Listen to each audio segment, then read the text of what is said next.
आज के क्लास में हम लोग प्रीवियस ईयर के कुछ महत्वपूर्ण लघु उत्तरीय प्रश्न को देखने वाले हैं।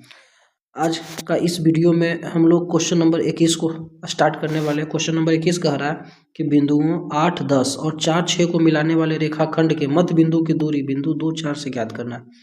मान लेते हैं कि दो बिंदु, एक का निर्देशांक यहाँ पे 8, 10 दिया हुआ है, एक यहाँ पर है, इसका निर्देशांक मान लिए 4, 6 है। अब करा है कि इन दोनों बिंदुओं को मिलाने वाले रेखाखंड का मध्य बिंदु, तो मध्य बिंदु का हम लोग फॉर्मूला जानते हैं। मध्य बिंदु का सूत्र क्या होता है?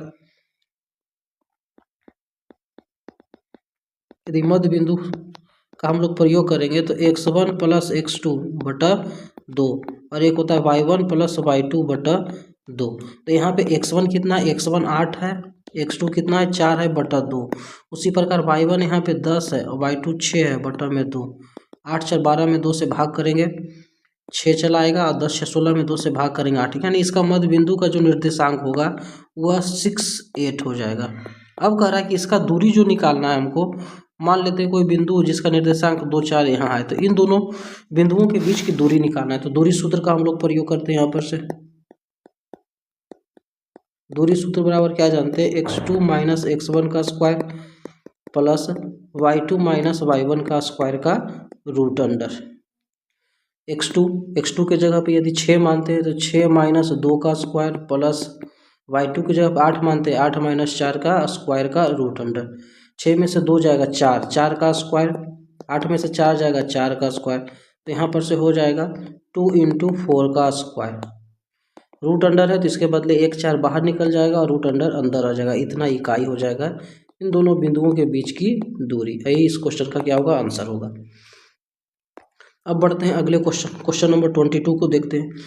यहाँ पे कह रहा है कि यदि त्रिभुज ABC में कोण B और C और बिंदु D तथा E क्रमशः भुजाओं AB तथा AC पर इस प्रकार है कि BT बराबर C, तो सिद्ध करें कि DE पैरेलल होगा, समांतर होगा BC के। एक त्रिभुज लेते हैं हम लोग, ये त्रिभुज का ABC, इसमें कोण B, ये वाला कोण और कोण C ये दोनों आपस में बराबर है।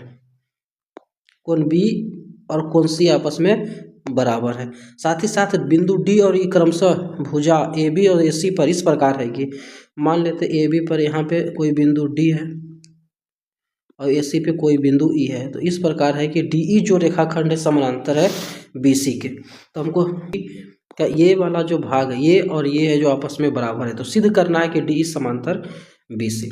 तो इसको सिद्ध करते सबसे पहले दिया गया है,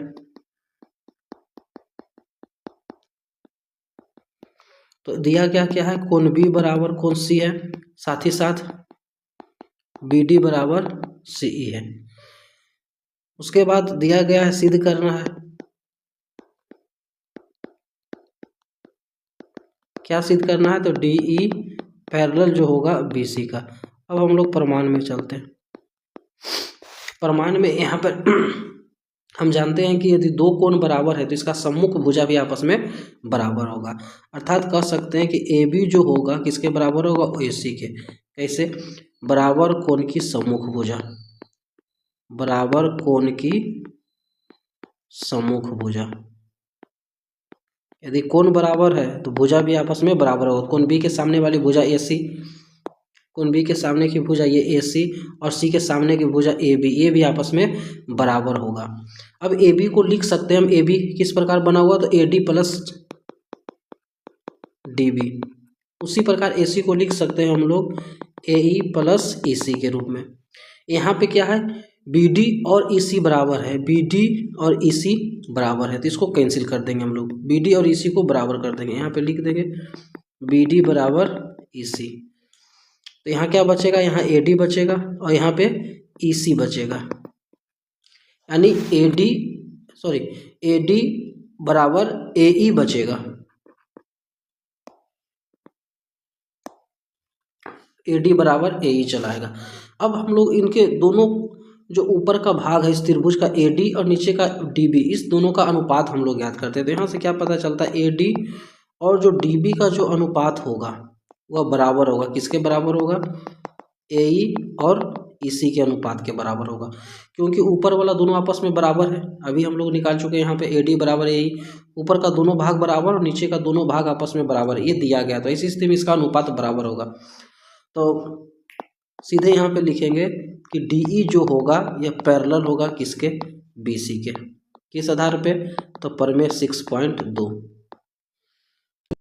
प्रमेय 6.2 से ये है जो DE जो रेखाखंड होगा BC के समांतर होगा। इसमें प्रमेय 6.2 में कहता है कि एक रेखा किसी त्रिभुज को दो भुजाओं को एक ही अनुपात में यदि विभाजित करता है तो तीसरी भुजा के समांतर होगा। तो यहाँ पे जो DE रेखाखंड है इस AB AD और DB बराबर AE और EC के अनुपात में बराबर अनुपात में विभाजित कर रहा है, तो ये तीसरी भुजा यानी BC के समांतर होगा। ये प्रमेय 6.2 है।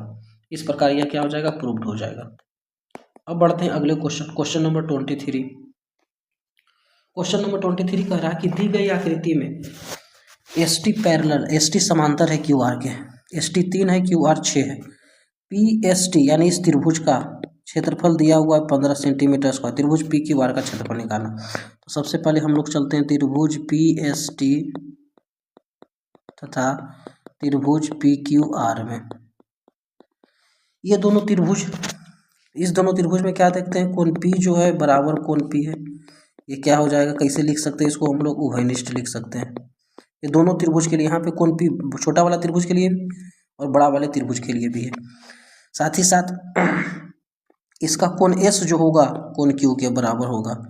तो कोण S बराबर कोण Q, ये संगत कोण है,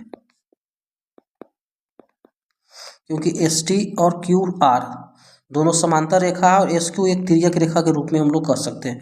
तो ऐसी स्थिति में ये कोण दोनों संगत कोण होगा, बराबर होगा। उसी प्रकार कोण T बराबर जो होगा कोण R होगा, ये भी क्या होगा, संगत कोण होगा।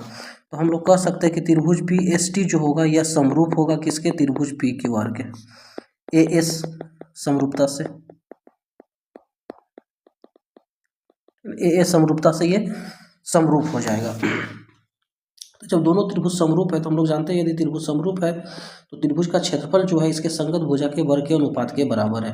तो यहाँ पे हम लोग लिख सकते हैं एरिया ऑफ ट्रायंगल PST जो होगा, इसका जो PQR से एरिया का जो अनुपात होगा वो इसके संगत भुजा यानी ST का स्क्वायर अपॉन QR के स्क्वायर के बराबर है। तो ऊपर वाले त्रिभुज का क्षेत्रफल दिया हुआ है 15, नीचे वाला का नहीं मालूम है तो मान लेते हैं x है। ST कितना है, 3 का स्क्वायर और QR कितना है, 6 का स्क्वायर।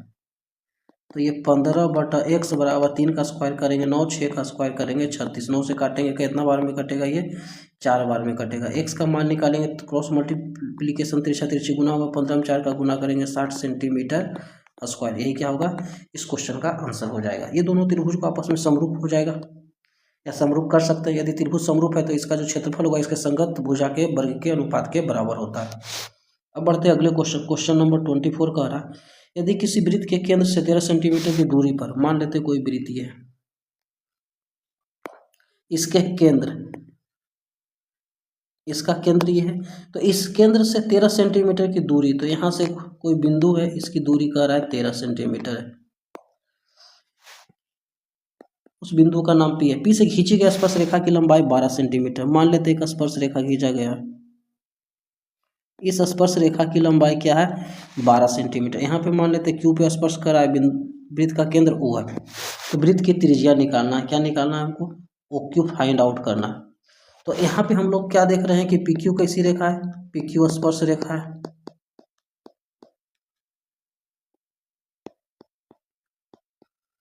PQ स्पर्श रेखा है। OQ क्या होगी, तो OQ त्रिज्या होगी, OQ त्रिज्या होगी। जब केंद्र को इस स्पर्श बिंदु पर हम मिलाएंगे, Q पर मिलाएंगे, तो यहाँ पे क्या होगा, लंब होगा। हम जानते हैं कि वृत्त के केंद्र को स्पर्श बिंदु पर मिलाने पर वह क्या होगी, लंब होगी। तो ऐसी स्थिति में त्रिभुज POQ एक समकोण त्रिभुज प्राप्त हो रहा है। POQ कैसी त्रिभुज है, एक समकोण त्रिभुज है। समकोण के सामने वाला साइड क्या होगा, कर्ण होगा। तो OP का जो स्क्वायर होगा QP के स्क्वायर प्लस OQ के स्क्वायर के बराबर होगा। OP 13 दिया हुआ है, ये 12 का स्क्वायर प्लस OQ का स्क्वायर होगा। 13 का स्क्वायर 169, ये हो जाएगा आपका 144 प्लस OQ का स्क्वायर। 144 को इधर भेजेंगे तो ये 25 आ जाएगा बराबर OQ का स्क्वायर। तो यहाँ से OQ निकल जाएगा √25 का वर्गमूल कितना चलाएगा, ये 5 सेंटीमीटर। अतः पूछ रहा है वृत्त की त्रिज्या क्या होगी, तो नीचे में लिख देंगे वृत्त की त्रिज्या बराबर 5 सेंटीमीटर। आंसर वृत्त की त्रिज्या जो होगी 5 सेंटीमीटर होगी, यही इस क्वेश्चन का आंसर हो जाएगा। अब बढ़ते हैं अगले क्वेश्चन, क्वेश्चन नंबर 25 का। क्वेश्चन नंबर 25 कह रहा है कि किसी भिन्न के अंश और हर में 2 जोड़ देने पर वह 5 के बराबर हो जाता है। यदि उसके अंश और हर में से 2 घटा दे तो वह 7 के बराबर हो जाता है। इन कथनों के लिए समीकरण लिखें। तो यहाँ पे हम लोग मान सकते हैं, माना भिन्न का अंश बराबर x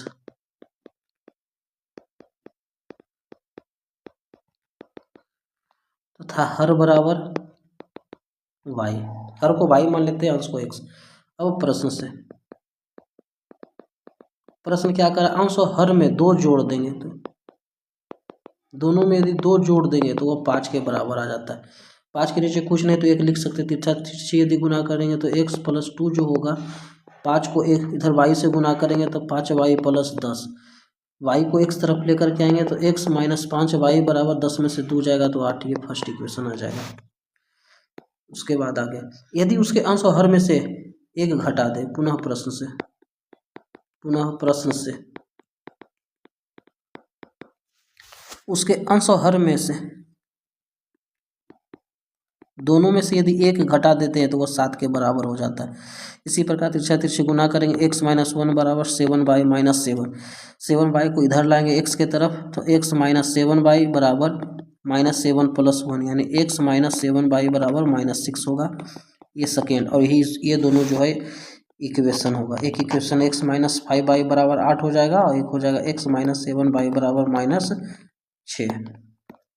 सिर्फ समीकरण लिखना था, यही इस क्वेश्चन का आंसर होगा। अब बढ़ते अगले क्वेश्चन, क्वेश्चन नंबर 26। निम्नलिखित बंटन का माध्य ज्ञात करें।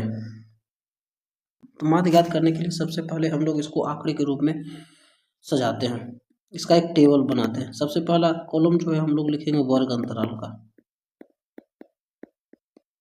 ये वर्ग अंतराल हो जाएगा। उसके बाद दूसरा कॉलम है बारंबारता, जिसे हम लोग F से इंडिकेट करते हैं। उसके बाद एक कॉलम बनेगा वर्ग चिन्ह का। वर्ग चिन्ह का फॉर्मूला होता है उच्च सीमा माइनस निम्न सीमा, इसको 1 से इंडिकेट करते हैं। थर्ड जो कॉलम होगा Fx यानी बारंबारता और वर्ग चिन्ह का गुणनफल।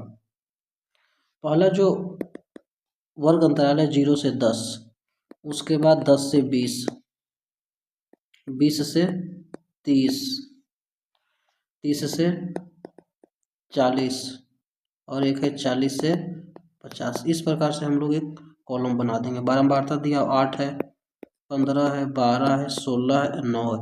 वर्ग चिन्ह क्या जानते हैं, उच्च सीमा प्लस निम्न सीमा। तो 0 में 10 को जोड़ेंगे, 10 का 2 से भाग करेंगे, 5 हो जाएगा। 10 + 20 30, 30 को हम 2 से भाग करेंगे 15। वैसे भी इस दोनों के बीच अंतर कितना है, 10 का, 10 का आधा 5। तो निम्न सीमा में 5 जोड़ते चल जाएंगे। 0 में 5 जोड़ेंगे 5, 10 में 5 जोड़ेंगे 15, 20 में 5 जोड़ेंगे 25, 30 है निम्न सीमा तो 30 में 5 जोड़ेंगे हो जाएगा ये 35, 40 में 5 जोड़ेंगे 45। अब Fx दोनों गुना करते हैं, 8 में 5 का गुना करेंगे 40, 15 में 15 गुना करेंगे 225, 12 में 25 का गुना करेंगे 12, 25, 60 के 0 हाथ में रहा 6, 12 दूनी 24 और 6 300। 16 को 35 से गुना करेंगे, 16 × 85 के 0 हाथ में रहा 8, 16 48 और 8 56। 9 को 45 से गुना करें, 9 × 5 = 45 के 5 हाथ में रहा 4, 9 × 36 और 4 40। ये इसका दोनों का गुना आ जाएगा। अब हम लोग सिग्मा Fx निकालते हैं। सिग्मा का मतलब होता है योग। माध्य बराबर क्या फॉर्मूला जानते हैं, तो माध्य जो होता है, माध्य बराबर sigma Fx upon sigma F, यानी इन सभी का योगफल करेंगे तो 5 5 10 के 0 हाथ में रहा 1 जोड़ते हैं, 6 4 10 2 12 1 13 के 3 हाथ में रहा 1, 5 5 10 3 13 और 2 15 यानी 1530 चलाएगा। सिग्मा F यानी बारंबारता का कुल योग करेंगे हम लोग। तो बारंबारता का योग करते हैं तो 16 9 25, 5 30, 10 40, 10 50 और 10 60, जोड़ने पे ये 60 चलाएगा। तो सिग्मा Fx 1530 और बटा में 60, काटेंगे 0 से 0 कटेगा, 6 से काटेंगे तो 6 दूनी 12 के 2, 6 से इसको डिवाइड कर 6 दूनी 12 के 2 हाथ में रहा 3 33, 6 5 30 के 0, 6 5 30 हाथ में रहा 3 नहीं लगेगा यहाँ पे, दशमलव होगा 30 हो जाएगा, 6×5 = 30 यानी 25.5 है जो इसका माध्य हो जाएगा। तो माध्य बराबर कितना आ जाएगा इसका आंसर 25.5। यही इस क्वेश्चन का आंसर होगा। अब बढ़ते हैं अगले क्वेश्चन। क्वेश्चन नंबर 27 कह रहा है कि यदि 14 सेंटीमीटर त्रिज्या वाले एक वृत्त का एक चाप केंद्र पर 120 डिग्री कोण अंतरित करता है तो चाप की लंबाई ज्ञात करें। मान लेते हैं ये एक वृत्त है, यह जो है इसका केंद्र है और इसकी त्रिज्या दिया हुआ 14 सेंटीमीटर। ये केंद्र पे 120 डिग्री का कोण बनाता है चाप की लंबाई।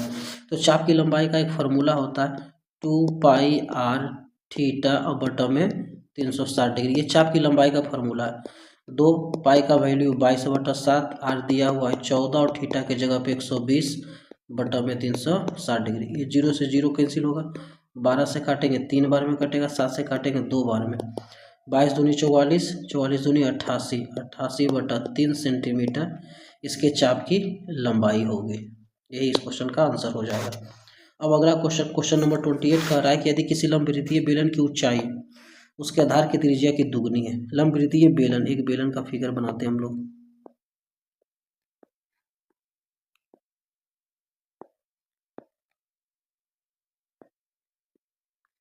ये बेलन है। अब कह रहा है कि बेलन की ऊंचाई उसके आधार की त्रिज्या की दुगनी है।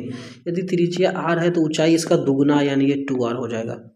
एवं उसके वक्र पृष्ठ का क्षेत्रफल 616 है। तो बेलन का वक्र पृष्ठ क्षेत्रफल का फॉर्मूला क्या जानते हैं?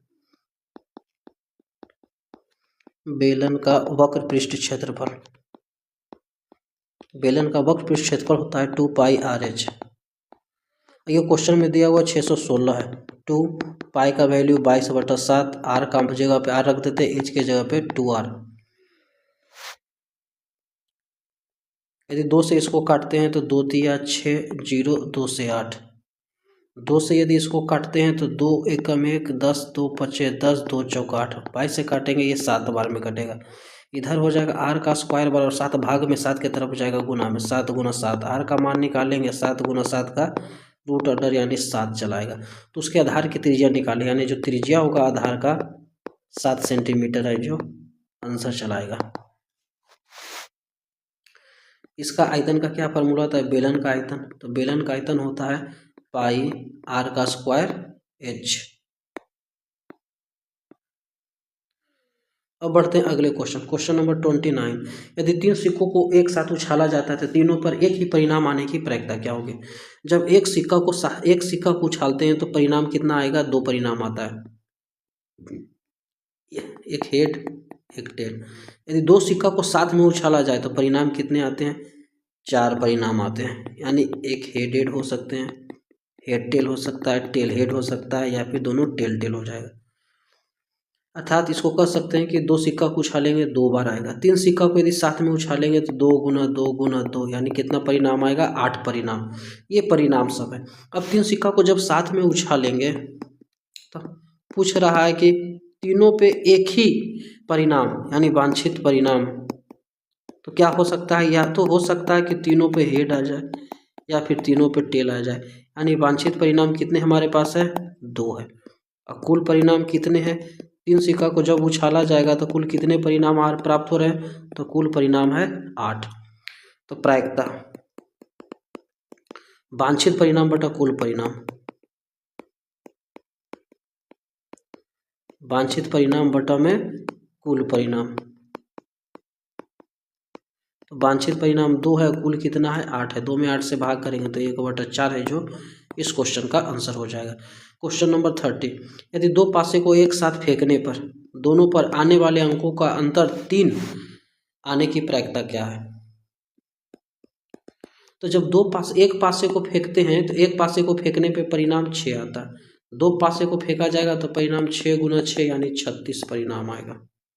तो 2 पासे को फेंकने पे कुल परिणाम हम लोग यहाँ पे निकाल लेते हैं कि कुल परिणाम कितना होगा? तो कुल परिणाम ये 36 हो जाएगा। अब दोनों पर आने वाले अंकों का अंतर 3 हो यानी वांछित परिणाम पहले पता करते हैं। तो दोनों पे आने वाले अंक का अंतर कितना हो? 3 हो। तो हो सकता है कि 1 4 ऐसा, इसके दोनों का अंतर कितना है? 3 है। उसके बाद 2 5, उसके बाद 2 में और कोई नहीं मिलेगा। उसके बाद हो सके कि 3 और 3 हो जाए, 3 6 हो जाए,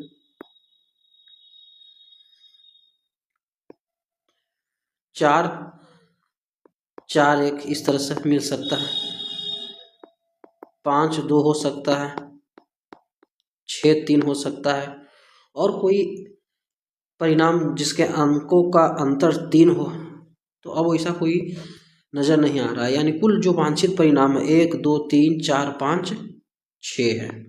तो प्रायिकता हमको निकालना है, तो प्रायिकता बराबर क्या जानते हैं, वांछित परिणाम बटा में कुल परिणाम। 6 में 36 का भाग करेंगे 1/6 इस क्वेश्चन का है जो करेक्ट आंसर हो जाएगा।